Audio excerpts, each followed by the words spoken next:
love what we do here, please consider backing us on Patreon. And please take a second and click the thumbs up. It really helps us out.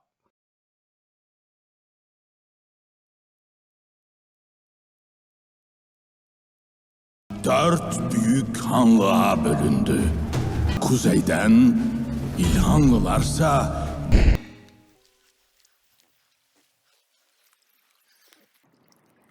çabuk kadın. Kaç tane?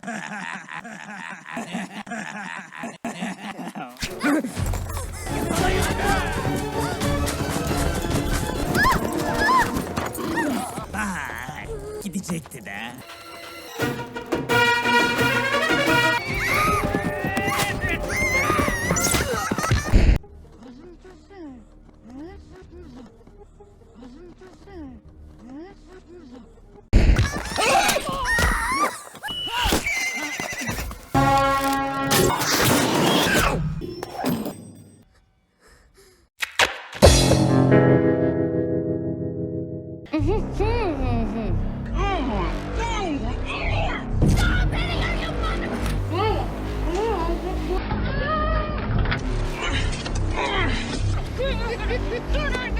I like your hair a lot better like this. And we're back! And trying to get back in order as well. As you can see, kind of had to swap these two a little bit. Trying not to ever have that happen again. But in the spirit, kind of like this last episode here, 298, which was like a complex love story, we're also checking out a little bit of a love triangle here in this episode. Not quite like this. This was a very long, custom-directed short film using 2 different scenes and a callback.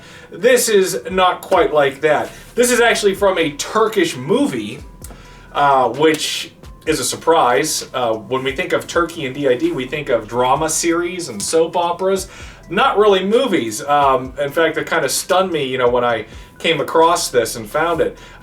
This is what I would call a land before duct scene, you know, going way back here. I think this takes place in the 1200s. So putting the duct away and getting teethy here with some cleaves, as you can see from the thumbnail. This is a lot of fun, a little bit of a different scene here. And you're probably asking yourself, wait a second, this is the 6 degrees of Turkish separation cycle. So how is this connected to any previous Turkish episode? Well, I guess that's something you can try and figure out as you watch this, because there is a connection here between a scene we've already done from Turkey. So let's check it out. Oh yeah, what did you guys think of that split screen, wavy, blurred, little psychic preview, I guess, that the princess had when she hit the tree? Little preview into the future there. Something I've never done before. It's a custom split screen shot that you'll be seeing more of. But yeah, I'd never really quite done that before at the beginning, but I needed to fill time. So I thought, you know, okay, well, let's try something a little different. She hits the tree, has a little vision of what her fate is going to be. Obviously, that's not really in the movie, but thought it was kind of a cool addition. Let me know what you thought of that. Maybe I'll do something like that again in the future if it's fitting, if it looks right. But yeah, so enjoy.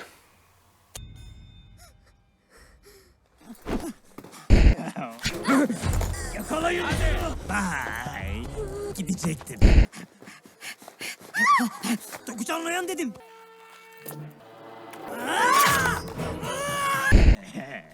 Kaç tane? Vay, demek.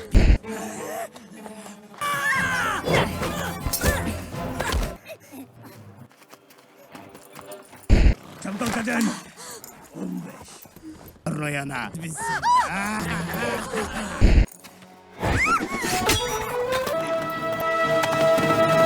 Bilmiyorum. Dere kenarındaydık.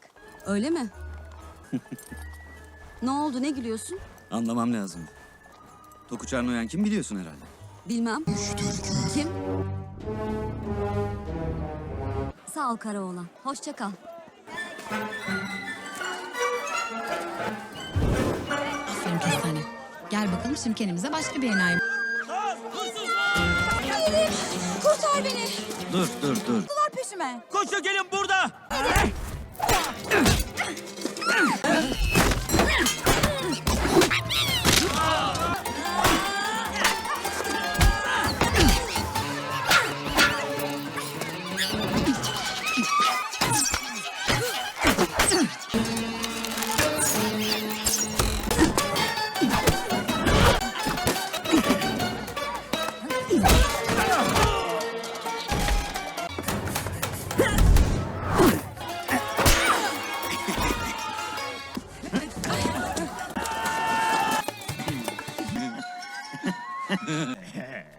Kaç tane? Hay almasın.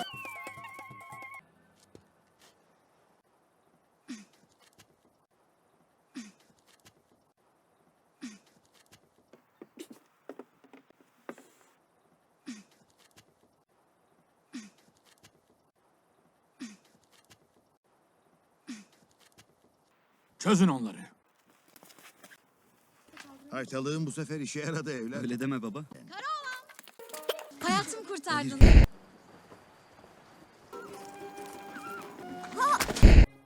Kara oğlan.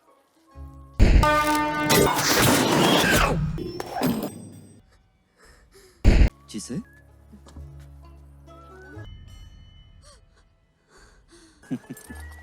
Ne oldu, ne gülüyorsun? Anlamam lazım. Şaşırmış gibisin. Esas benim hayatım kurtardı.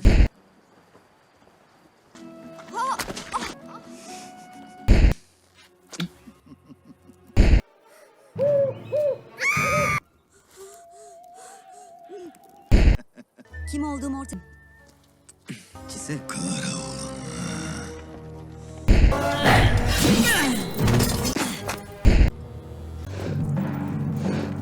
Kestane gel buraya. Kestane.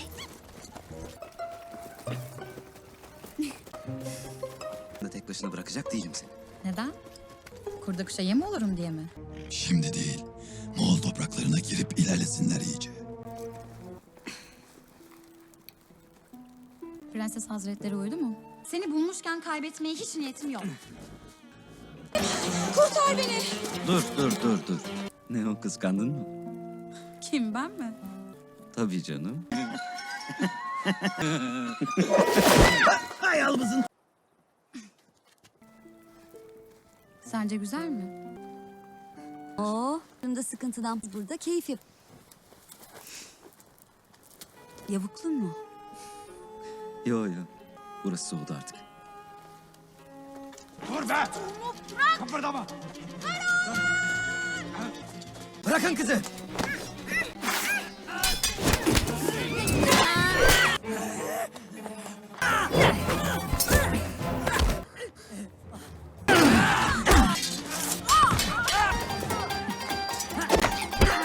Kurda kuşa yem olurum diye mi? Ya, kalaydım da. Seni o gayet düzgün. Sen kendine... Çise, ben sana orada bekle demedim mi? Sana sorun olmadı. Esas benim hayatım kurtardı.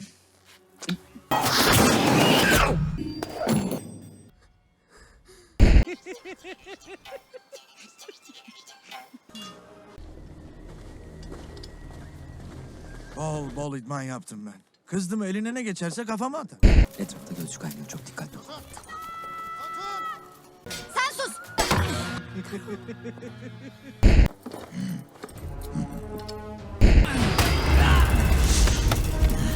Bak bakalım kaç. Çabuk. Buldum kara oğlan. Kara oğlan. Aynı anda bırakalım. Ama her şeyden önce almam lazım. Hayır, ona dokunamaz. Önce kızı bırak. Kahpelik etmeyeceğini. Bizden bir kere çıkar. Kız dedim.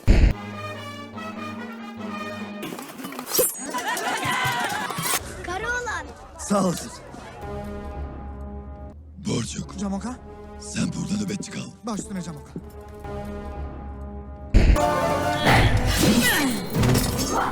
Bak bakalım kaç kişi.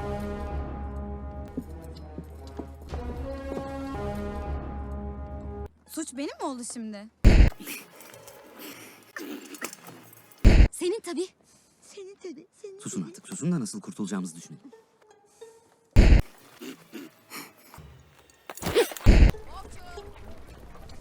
Aklını mı kaçırdın? Bir bak hele yiğidim. Sağ ol kara oğlan. Hoşça kal Çise. Hoşça kal. Beni göndermiyor. Kestane gel oğlum. Oraya gel hasret. Kestane gel oğlum. Oraya gel hasret. Kestane gel oğlum. Sok hele elini kuşağıma. Hop gel bakalım aferin Kestane. Gel bakalım şimdi kendimiz. Kestane gel buraya. Kestane. İster misin o paraları? Dokunma kıza. Sence güzel mi? Kurda kuşa yem olurum diye mi? Soksana hadi, ne bekliyorsun? Esas benim hayatım kurtardı. Kara oğlan, nasılsın? Buldun mu?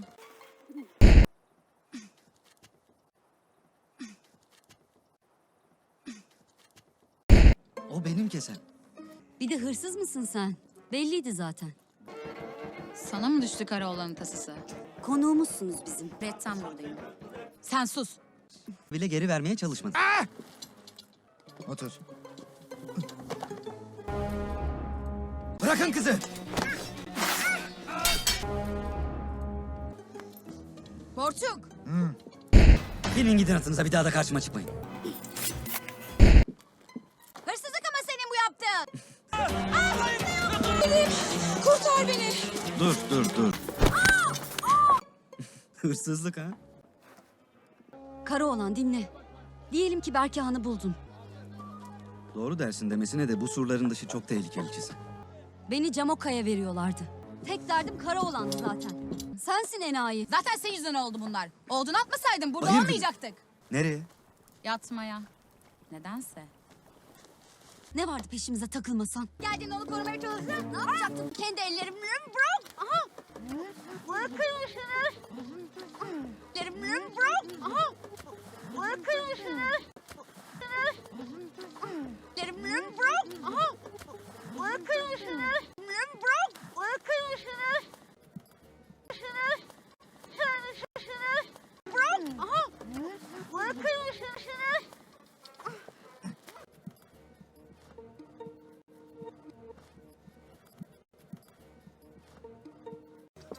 Bu iyiliğimi unutma. Olacaktı. O zaman öyle mi? Kafanı dinle biraz.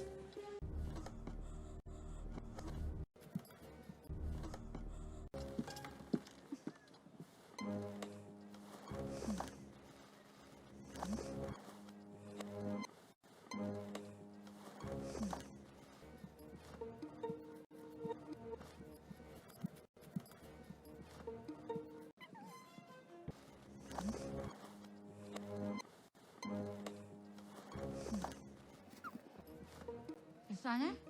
Kestane gel oğlum. Oraya gel hasret. Azım tutsana. Azım tutsana.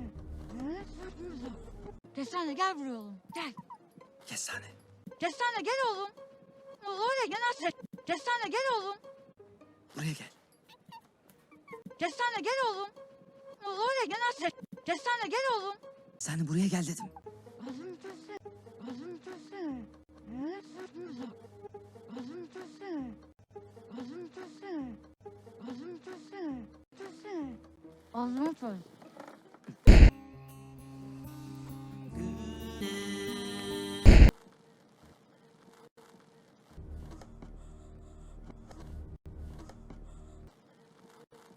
Karar.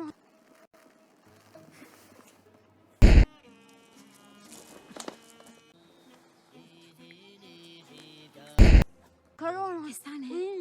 Kestane. Kestane gelsene buraya. Karar. Kestane. Karar. Karar. Kestane. Kestane. Kestane. Kara oğlan sakın. Bırakır mısınız? Ellerimle bırak. Aha.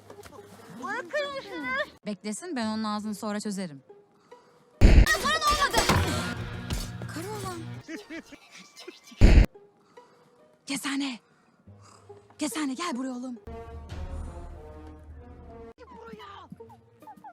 Corona. Kestane. Hile. Hani. Nazi. Corona. Corona. Kestane. Hile. Kestane gel buraya oğlum.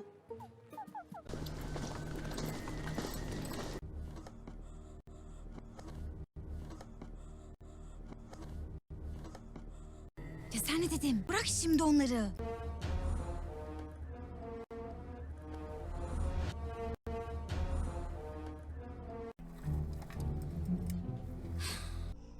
Kestane gel oğlum. Oraya gel. Kestane gel oğlum.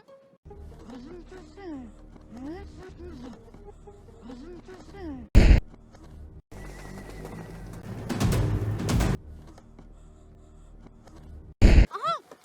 Bırakır mısınız? Açın. Kestane. Neden o zaman Çabuk'a geldiğinde onu korumaya çalıştın? Ne yapacak?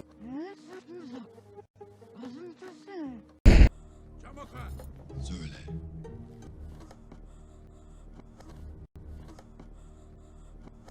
Aha!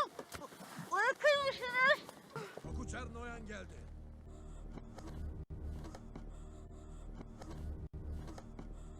Nerede? Erzak çadırının orada. Kestane gel oğlum. Oraya gel. Kestane gel oğlum. Oraya gel. Kestane gel oğlum. Orada. Gelmedi, geldi mi? Geldi. Man, intikamını almam lazım. Hayır, hayır ona da...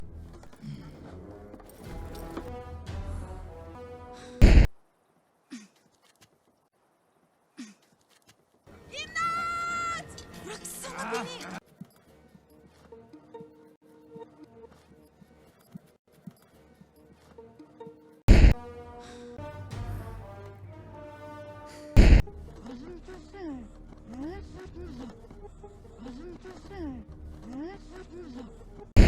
Kestane, kerede çöz şu ipleri.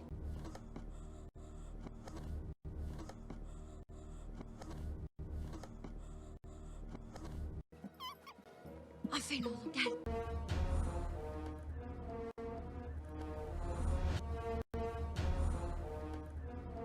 Kestane hadi, hadi oğlum.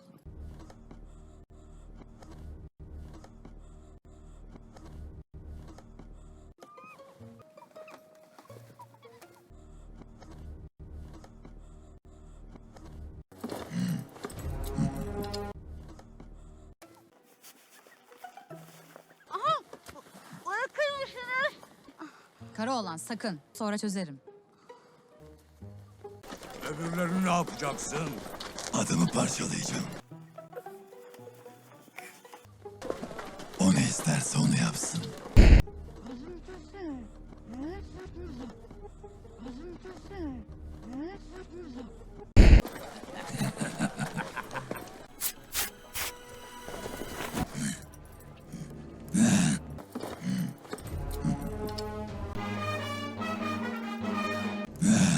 Neredeler? Çabuk'a geldiğinde onu korumaya çalıştın. Ne yapacaktın? Bırakır mısınız? Kestane gel oğlum.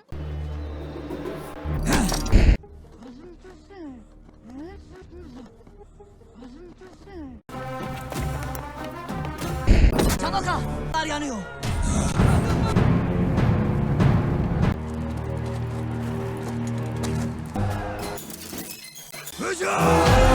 Kara olan. Al bunu.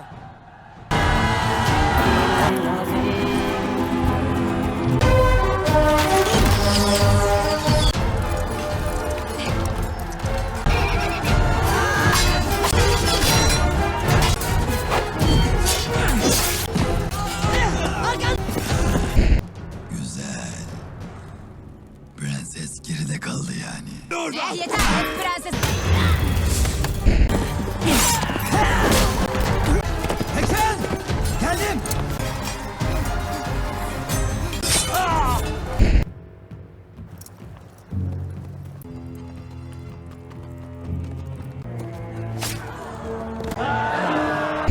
Eksen!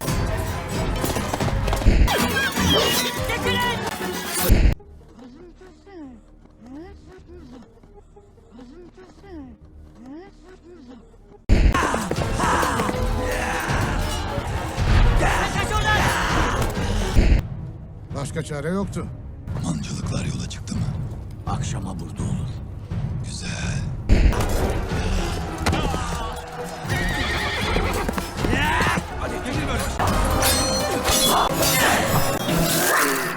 Karımın intikamını almam lazım. Hayır, hayır olamazsın.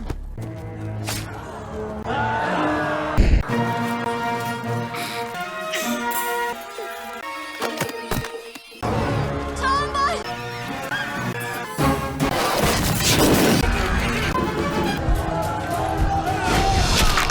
Sen de mi? Ben de. Gel buraya.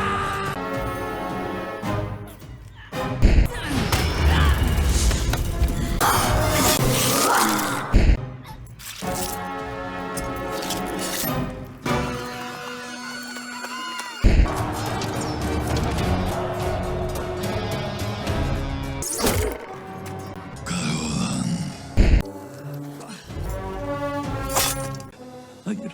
Seni uyarmıştım Noyan bozması.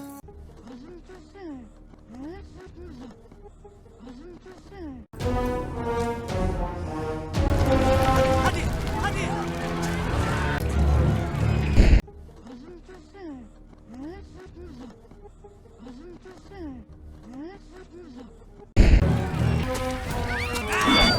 Hayır ona dokunma.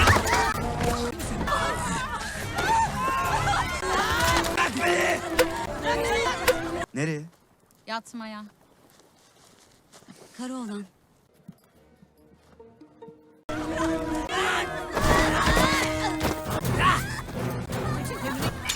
Çarpık bacaklı prenses olsaydı.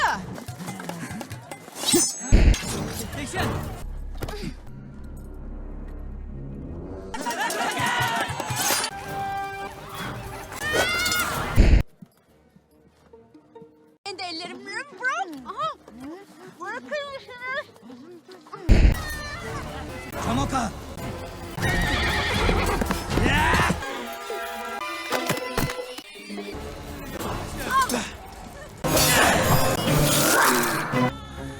İkinci de uyardım.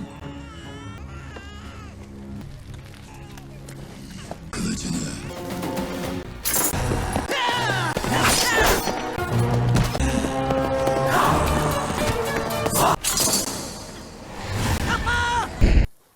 Kara olan. Senin lafın yarım kalmıştı. Kara olan. İmdat! Bıraksana beni. Ben sana Bay Bora'yla kal demedim. Ya. Kara olan.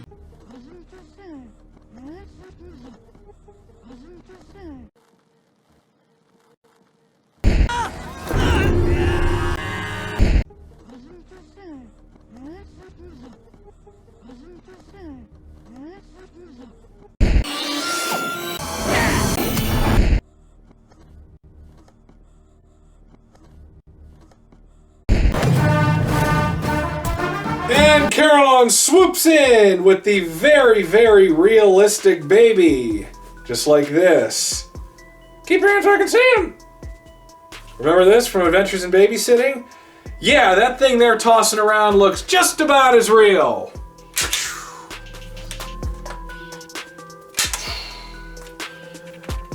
Have a seat. Yeah, so that is Caroline. Oh boy, what a tough edit. My goodness. Whew. Learning experience. Going to take what I learned and really utilize it moving forward. So, thank you for the patience. Wow. Oh yeah, and when I said earlier that I was trying to kill time by using that little psychic vision, by killing time, I meant breaking the chain of consecutive footage. And what was that connection between this and a previous scene? Well, I'd probably have to scroll way back here. Let's see, let's keep going. And we're gonna find it. Not yet. I'll finish in a second. This is a good scene. Again, pre-duct. You know, I had that idea down the road for like a theme, a KK theme cycle of the land before duct. So you have, you know, medieval times, 19th century westerns, alternate universes. You know, those are some things we can do with that, possibly down the road, probably be some years from now. But this would be one of those scenes. Good multi-damsel scene, for sure, kind of a comedy. And it's funny, the people who own this scene, who own this movie, are the same people who own Zerda. So just like with that, with Zerda, man, this is Carolon, you heard it. Man, they say this guy's name a lot. Carolon is the male warrior in this, the lead, and there is the princess and the thief with her little monkey, that thief, the blonde, she is one of the cutest and sexiest Turkish women I have ever had on this channel, for sure. She is irresistible, and the more and more I watch this movie, more and more I fell in love with this woman. She is awesome. I can't say her name, it's written in the description. Tried looking her up, doesn't have any other scene off what I can find anyway. I know she was a regular in the series Backstreets, which is Arka Sokalar in Turkey. That is a very popular DID TV series in Turkey, which someday we'll have probably several scenes from that on here. But the princess, what happened? Did it kick me out? What the hell? It kicked me out of the channel. Or did I do that on accident? No. Okay, so who is the princess? Well, right here. The Turkish Standoff, episode 277. Özlem is her real name. She is the princess here in Carolon. I know how to say her first name. I know how to say Özlem because we have the fictional Özlem we've been covering that's coming up in episode 300. But in real life, that is her. She was abducted, of course, in Una Talmez with her daughter, who will be back on this show down the road for sure. But yes, so this is a returning damsel in this episode. Did you notice it was her? Did you know? Let me know in the comments. Probably not. I probably wouldn't have saw it and figured it out right away. But yeah, so that is what we have with that. Anyway, that is your connection. But this is good stuff. It's fun to, you know, try something different. You have to check out something different every once in a while. You know, I found it to be, you know, an enjoyable scene. I watched most of the movie. The movie is available on YouTube in HD, and there's a version with English subtitles as well. A simple search of Carolon 2013 will find it for you. It was entertaining. Got some funny stuff in it. So I'll talk a little bit more about it over at the commentary. It's nice to be filming again. This is the first time I filmed this year, but it's been a couple months since I did the commentary for 297 and 298. First time ever filming in my Furmax here, in my new gaming recliner. First time for the KK anyway. So this scene is a nice change of pace, I would say. That's probably the biggest thing I could say. Compared to some of the recent scenes we've done, this is totally different. This, what I call the land before duct. You know, with this medieval times, if you will, and obviously you have to have cloth gags back then. And it's a nice, fun change of pace. If I was gonna, so we have our score coming into this where the first Turkish cycle was up, this new Turkish cycle is actually winning 2 scenes to 1. Because I compared Özlem's Odyssey Part 2 to Part 1, and Part 2 was the winner. Then we compared episode 297, Kader's second time, to the Valley of Wolves scene, episode 286. And I think Kader's scene was better than the Valley of Wolves scene, so that puts the new Turkish cycle up 2-0. Then with 298, the big love story, I compared that to Kader's first scene, episode 288. And Kader's first scene was definitely better than that. That's an all-timer. So the new Turkish cycle is up 2-1 coming into this. And if I was going to compare this to anything here, I would compare this probably to Beautiful Villager. from the first cycle, episode 290, because you have two damsels, and it's kind of a comedy scene, just like that was. Not quite the same, a little bit different, but definitely, I mean, this is a good scene, don't get me wrong. Two beautiful women, fun scene, but this scene does not compare to the Beautiful Villager scene. That is an all-timer, you know, in my opinion, top 10 scene of all time, as I was very clear before about. And this one is just not. Very, very cool here, nice change of pace. Like, I think obviously based off the numbering, this is the second best scene of this cycle.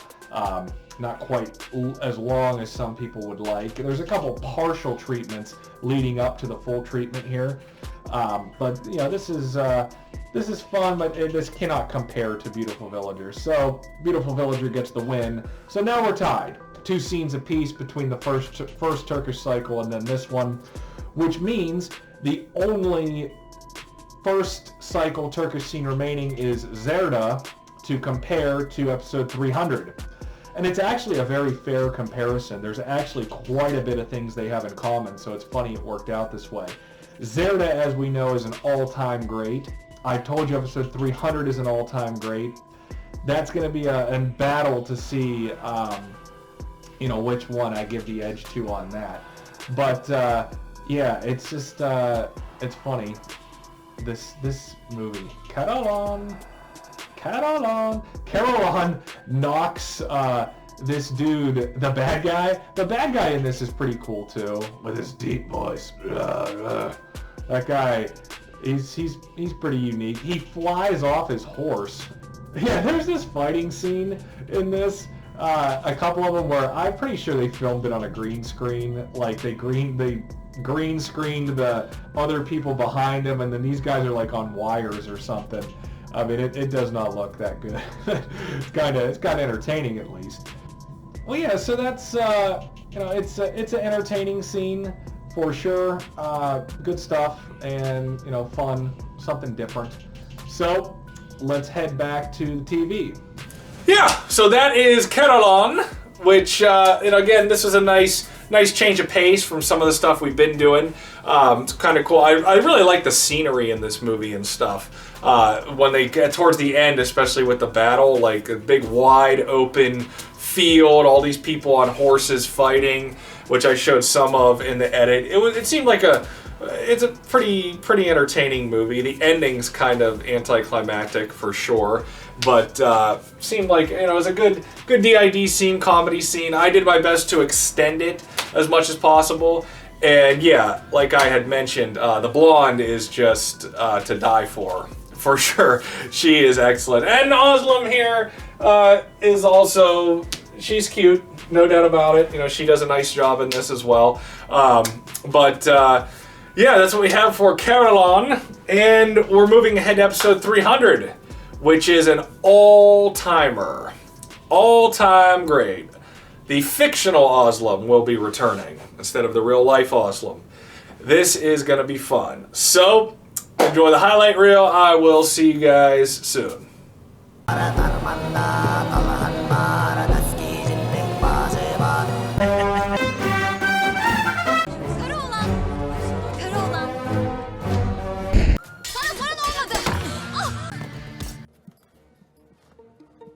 Kafanı dinle biraz.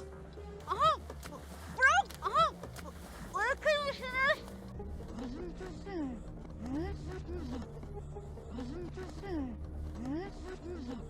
Kestane gel oğlum. Kestane. Kestane gel buraya oğlum. Kestane buraya gel dedim. Kestane gel oğlum. Oraya gel. Kestane gel oğlum.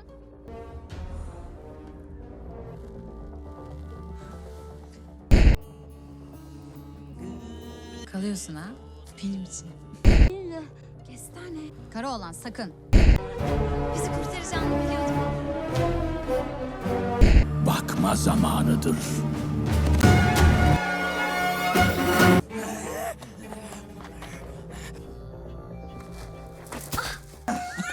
Hayda.